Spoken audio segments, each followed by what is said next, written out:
Election commission of India की जानिब से हर 20 साल में एक मरतबा होने वाले मुल्क गिर सतह की फहरिस्त राय दहिंदगान पर नजरसानी के लिए ज़रूरी 11 दस्तावेज़ात की तैयारी से मुतालिक ज़िले राजना सिलसिला के मुसलमानों को बाशऊर बनाने के लिए कल शऊर बेदारी जलसे आम मसाजिदें इंतजामी कमेटी के ज़ेर एहतमाम सदर कमेटी मौलाना सैयद अब्दुल समी की ज़ेर सदारत मुनक़्क़द हुआ, जिसमें ज़िले के विमुलवाड़ा और श्रीसिल असेंबली हल्कों के 13 मंडलों से मुकामी मुसलमानों की कसीर तादाद व मुख्तलिफ कमेटियों अंजुमनों के जिम्मेदार अहबाब ने शिरकत की। जिला करीमनगर के भारत राष्ट्र समिति के रियासती क़यादत मोहम्मद जमीलुद्दीन अहमद एडवोकेट व साबिक़ को-ऑप्शन मेंबर जिला परिषद करीमनगर ने बाहैसियत मेहमान खुसूसी शरीक होकर अपने मदल खिताब में कहा कि मुसलमानों को खौफजदा होने की ज़रूरत नहीं है और ख्वाब गफलत में पड़ने के बजाय बाशऊर होकर मुल्क और वतन में अपने वजूद को बरकरार रखने के लिए तमाम ज़रूरी असनादात की बर वक्त तैयारी करना ज़रूरी होगा।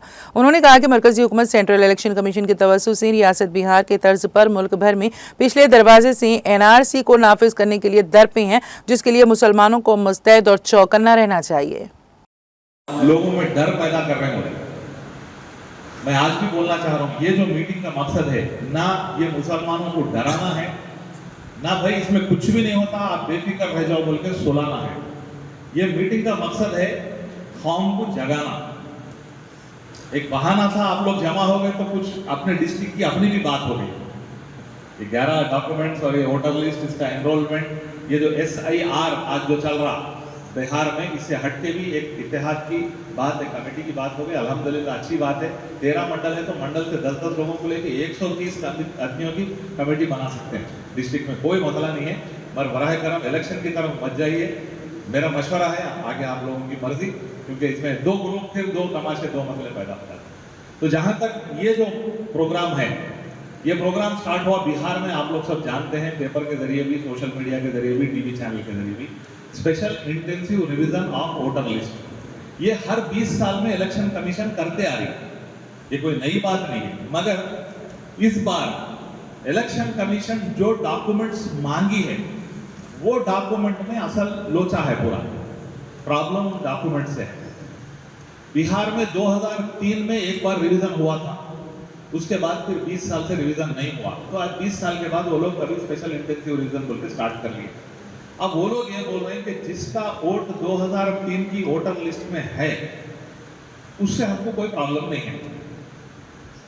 जैसा कोई बुजुर्ग आदमी है, 2003 में 18 साल से ज्यादा उम्र के थे, तो उनका वोट उसमें रहता जाहिरी तौर पे। किसी वजह से अगर किसी का नहीं था, 2003 के बाद अगर 2004, 5, 6 में जिसका भी वोट चढ़ा है, उसको ये 11 डॉक्यूमेंट्स में कोई एक डॉक्यूमेंट उन देना जरूरी है। उसमें आपको यौम पैदाइश यानी कि डेट ऑफ बर्थ की पाबंदी है कि कब पैदा हुआ वाला कौन सा डॉक्यूमेंट देना। वो मैं आप लोगों को एक पर्ची दिया, पॉम्पलेट, और भी मेरे पास हैं पॉम्पलेट्स। आप चाहे तो और पॉम्पलेट्स ले जाइए, अपने गांव में दीजिए और खास तौर पे डेट्स नोट कीजिए। अब इसमें डेट क्या है आपको इंपॉर्टेंट, 1 जुलाई 1987, डेट बहुत इंपॉर्टेंट है, आप लोग नोट कीजिए, अपने पॉम्पलेट देखिए और भी लीजिए पॉम्पलेट। 1 जुलाई 1987 से पहले जो पैदा हुआ उसका वोट ऑलमोस्ट, क्योंकि 87 से आपको 97, 2007 में 20 साल का हो जाता, तो 2003 की वोटर लिस्ट में 87 का पैदा हुआ तो बच्चा नहीं रहता। 84 या 85 का जो पैदा हुआ बच्चा है वो जो 2003 की लिस्ट पर रहता। तो उसके लिए कोई एक डॉक्यूमेंट देना जरूरी है, ये 11 में से कोई एक डॉक्यूमेंट देना। अब जो बच्चा 1987 और 2 दिसंबर 2004 के दरमियान पैदा हुआ, उन क्या करना, अपने डॉक्यूमेंट के साथ साथ अपने पेरेंट्स में किसी एक का, वालिद या वालदा, किसी एक का डॉक्यूमेंट देना। मिसाल के तौर पे मेरा अगर कोई छोटा भाई है जो 2003 में पैदा हुआ, उन अपने डॉक्यूमेंट के साथ साथ मेरी वालिद या वालदा किसी एक का डॉक्यूमेंट देना जरूरी है। अब अगर मेरे वालिद का इंतकाल हो गया, मेरी वालदा है, मेरी वालदा ज़ईफ है, अब उनके पास में कोई डॉक्यूमेंट नहीं है। मेरे छोटे भाई का अपना डॉक्यूमेंट है, पासपोर्ट भी है, बर्थ सर्टिफिकेट भी है, 10th मेमो भी है, उन जितने 11 पूछ रहा, 11 में से 9 डॉक्यूमेंट है। जरूरत तो एक ही है, वालिद का इंतकाल हो गया, वालिदा का डॉक्यूमेंट नहीं है, तो ये जो मेरा भाई है इसको वोटर लिस्ट से नाम निकाल दिया जाता। अब वोटर लिस्ट से नाम निकालने से क्या होता, अपने लोगों में क्या ख्याल है भाई, अरे अपने क्या करना है वोट से, वो उनकी लीडर बने वाला बंदा गैस वाला जाता। क्योंकि अपनी पोलिंग परसेंटेज जब देखते हैं अल्हम्दुलिल्लाह फिर भी देहातों में अच्छी है परसेंटेज। हैदराबाद चले जाओ 25% वोटिंग नहीं होती, ग्रेजुएट वोटिंग नहीं होती। लास्ट हैदराबाद ग्रेजुएट इलेक्शन जो हुआ एमएलसी इलेक्शन, मैं पूरे ओल्ड सिटी का इंचार्ज था, मेरे साथ हमारे शौकत भाई, इरफान भाई वगैरह भी कॉन्स्टिट्यूंसी के इंचार्ज थे। घरों को जाकर रिक्वेस्ट करे तो कोई बाहर नहीं आया वोट डालने पर, ग्रेजुएट्स, आम आदमी की बात नहीं कर रहा हूँ। तो लोग ये समझ रहे हैं कि भाई मेरा नाम वोटर लिस्ट में रहे तो क्या, नहीं तो क्या। और ये बात यहाँ तक नहीं रुक रही, ये लोग वोटर लिस्ट में से आपका नाम निकालने से पहले ये बोल रहे हैं कि you are not the citizen of India.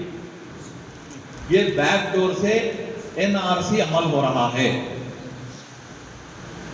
National register of citizenship का जो कानून लाए थे, जो कुछ एहतजाज के बाद उसको कोल्ड स्टोरेज में रख दिए थे, आज उसको बैकडोर में अमल हो रहा है। एक बार आपका वोटर लिस्ट से नाम निकल गया तो कल हो सकता उसको फिर दोबारा वोटर लिस्ट में इंदराज कराने के लिए ये डॉक्यूमेंट पूछा जाएगा, और आपके साथ साथ आपका वालिद का, दादे का, परदादे का डॉक्यूमेंट भी पूछा जाएगा। शायद हो सकता है कल फ्यूचर में। तो गनीमत समझिए, ये 11 डॉक्यूमेंट से अपने साथ साथ अपने वालिद और वालिदा के डॉक्यूमेंट बना लेना जरूरी है। अब तीसरा सब में खतरनाक मसला क्या है, 2004 के बाद जो बच्चा पैदा हुआ, जो जितने नौजवान बैठे हुए हैं, वो लोग अपने साथ साथ अपने वालिद वालिदा दोनों का डॉक्यूमेंट देना जरूरी है।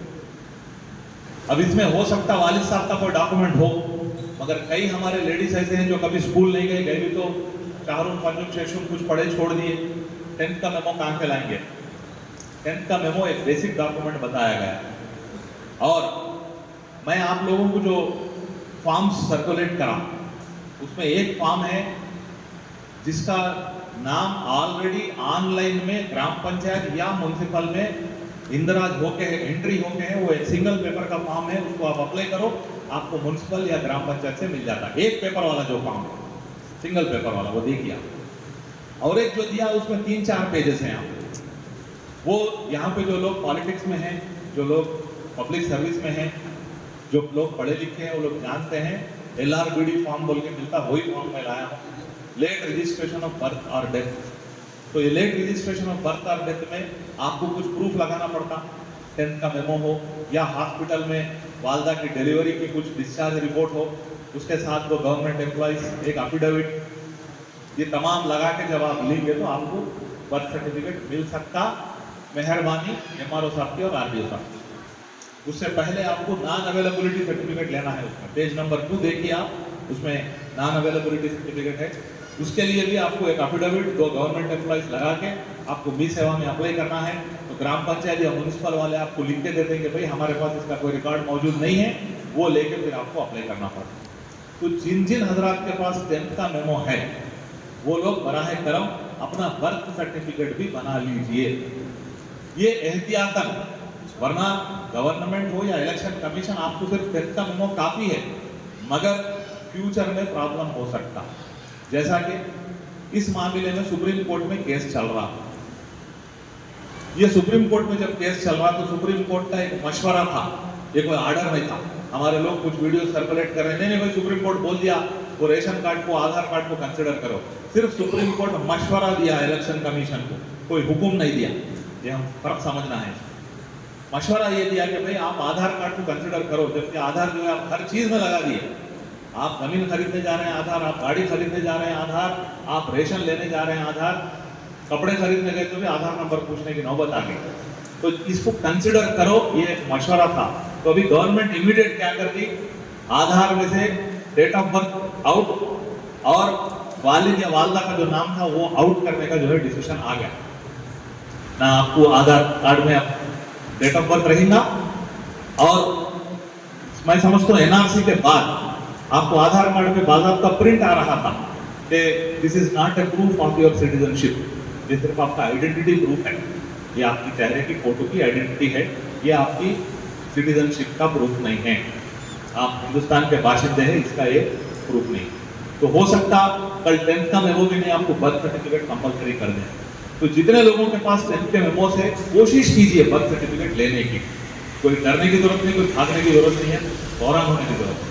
और इतना एडवांस में हम प्रिपेयर होने की वजह क्या है, ऑलरेडी सेंट्रल इलेक्शन कमीशन से स्टेट इलेक्शन कमीशन को रिपोर्ट आ गई, उनको ऑर्डर्स आ गए कि अपने अपने स्टेट में तैयारी करो ये डॉक्यूमेंट्स कलेक्ट करने की।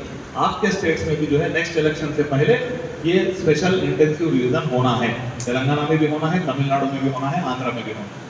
तो जब वो लोग 1 महीने का या 45 दिन का टाइम देंगे, अगर हम सर्टिफिकेट बनाने भी जाएंगे तो अपने को 1 महीने में कोई सर्टिफिकेट बनने वाला नहीं है और भगदड़ मच जाती पूरी।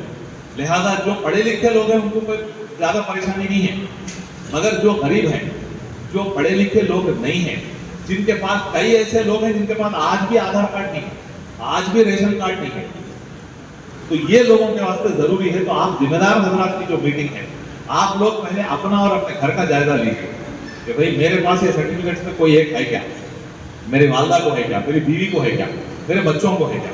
फिर अपने पड़ोस में, फिर अपने मोहल्ले में, फिर अपनी मस्जिद कमेटी के जरिए आप लोग कोशिश कीजिए और इसका अवेयरनेस लाइए। तो 2004 के बाद जो लोग पैदा हुए उन लोगों के वास्ते अपने साथ अपने वालिद वालदा दोनों के डॉक्यूमेंट देना जरूरी है। भाई मेरे पास तो बर्थ सर्टिफिकेट है, वो तो नहीं, आपके साथ आपके वालिद का भी होना, वालिदा का भी होना। तो तकरीबन लोगों के पास जो वालिद वालदा है, वालिद का भी है तो वालदा के नहीं है, तो सर्टिफिकेट बनाइए। इसमें एक बर्थ सर्टिफिकेट के साथ साथ तो मैं पहला जो दिया गया आपको 11, उसकी तरह आप पेपर हाथ में रख के देखिए। नंबर 2 है पासपोर्ट। मैं समझता हूँ आज के हिसाब में पासपोर्ट बनाना सबसे अच्छा और आसान काम है। जिनके पास बर्थ सर्टिफिकेट नहीं बन सकता वो लोग पासपोर्ट बना लें, क्योंकि पासपोर्ट के लिए सिर्फ आधार कार्ड और पैन कार्ड की जरूरत है और 2 फोटोग्राफ, 1500 या 2000 रुपये का खर्चा। मगर हमारे लोग जो है 1500-2000 लगाने में भी कुछ लोग